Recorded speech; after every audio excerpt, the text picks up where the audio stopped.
De Verenigde Staten van Amerika gaat voor een megabedrag van 110 miljard US-dollars aan wapens leveren aan Saudi Arabie.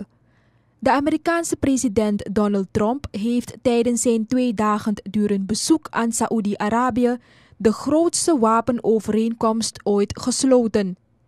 De 2 landen gaan nauwer samenwerken op economisch en militair gebied. Controversy took center stage from the moment President Trump and his wife Melania arrived in Riyadh. Many people online have both commended and criticized the First Lady for not wearing a headscarf, especially because her husband previously condemned then First Lady Michelle Obama for doing the same when she visited. Many people from the region are annoyed, saying it's not really an issue. Foreigners in Saudi Arabia are not required to cover their hair. Female heads of state and diplomats often don't. There's more discussion around President Trump's handshake with Saudi King Salman at the arrival ceremony in Riyadh. On a previous visit by Barack Obama, Trump criticized him for appearing to bow to King Abdullah. On his visit, Trump appeared to bow, or perhaps curtsy, while receiving the highest civilian honor from King Salman. All of this is customary for U.S. presidents, as Ian Bremmer points out, but many online say Trump's previous statements make him appear hypocritical. While many Americans spent Saturday night discussing her hair and his bow, in Riyadh, those controversies are sidebars to the real story, the signing of $380 billion worth of business deals.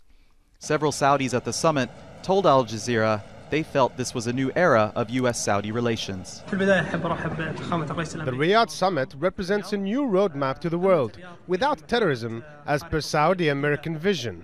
I think it's a very important visit to build a coalition against the terrorism organization, and also to build a strategic partnership for a strong economy for both countries. And I'm really optimistic of this visit, which will inshallah regain the stability for the country regions, and inshallah will boost the Saudi 2030 vision. The recently signed business deals also include a $109 billion arms deal. Many tweets in reaction have mentioned the war in Yemen. Ken Roth of Human Rights Watch highlighting how former President Obama suspended $400 million worth of arms sales to the Saudi government because of its intervention in Yemen.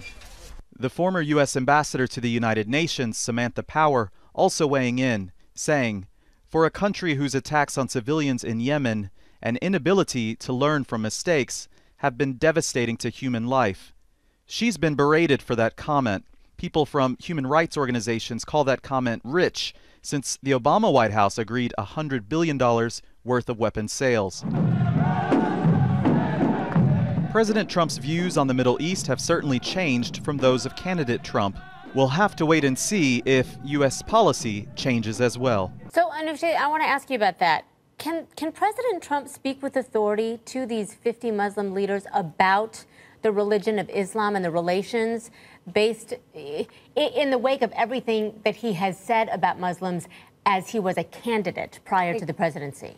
You know, frankly, Christy, I think it's offensive for Donald Trump to be, even attempting to be pontificating on Islam, especially in Saudi Arabia, which is the birthplace of Islam and the place of some of Islam's holiest sites. I think it's completely offensive, and he should take this opportunity not to preach and lecture to the Muslim world, but frankly apologize and listen and learn. I mean, let's not forget that this president ran his entire political campaign on anti-Muslim rhetoric, on anti-Muslim sentiment, and I really don't think he's the right messenger for a message, to bring a message of peace and unity to the Middle East.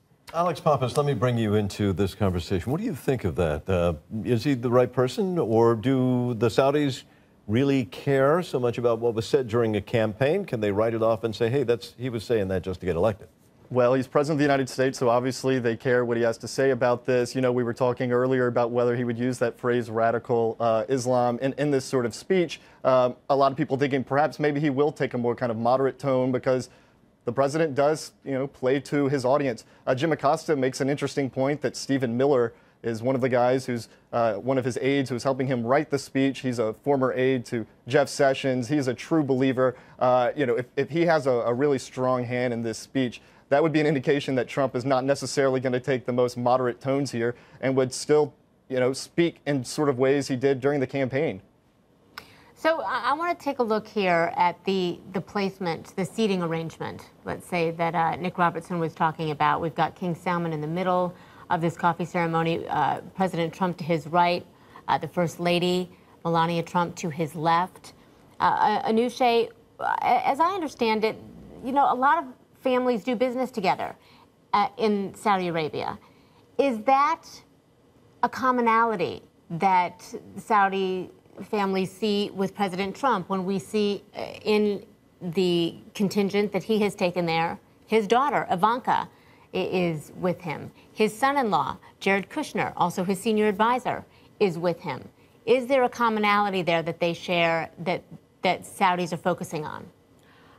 There is a commonality, but I really don't think that's one that you want to highlight. I mean, we're not talking about a great example of democracy when it comes to the Kingdom of Saudi Arabia. Let's not forget that women are still fighting for the right to drive, still fighting for the right to vote in Saudi Arabia. And, you know, you'll notice that Ivanka Trump is not wearing a headscarf, which is, you know, something that a lot of foreign dignitaries and their spouses don't necessarily have to abide by. But in Saudi Arabia, women are legally required not only to have a male guardian, for simple things such as being allowed to travel, such as being allowed to seek medical attention, but they do also have to be covered from head to toe. So it's an interesting note that neither Melania or Ivanka have chosen not to wear the headscarf.